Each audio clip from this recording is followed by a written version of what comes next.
Let's look at an example of a special trinomial. Trinomial means that it has three terms that we call perfect square trinomial. How do we know when it is and how do we factor it if it is? Okay, so let's look. We got 9m squared plus 30m plus 25. The first thing we need to do is look at the first and last term, and they should be perfect squares. What that means is they should be square of something.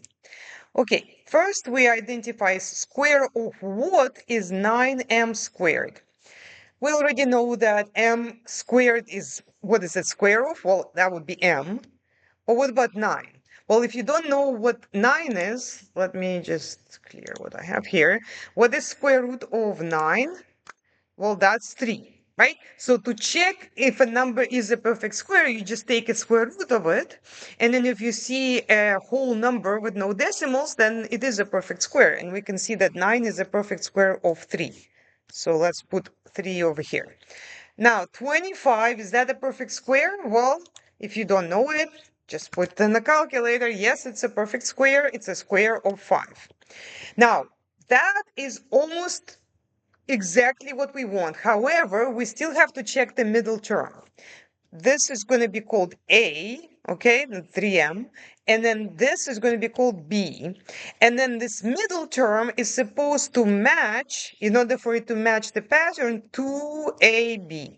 We need to compute what is 2. Now, A is 3m, so we're going to put that there, and then B is 5. Well, what is that going to be? Well, 2 times 3 is 6 times 5, that's 30. So we've got 30m. Does this match? Yes, it does. Check, check. That means this is a perfect square trinomial. Now, how do we factor them? Nothing can be easier once you know what's your A and what's your B, because this is going to be, because it's a perfect square, it's going to be square of something. The question is, what is the something? A plus B.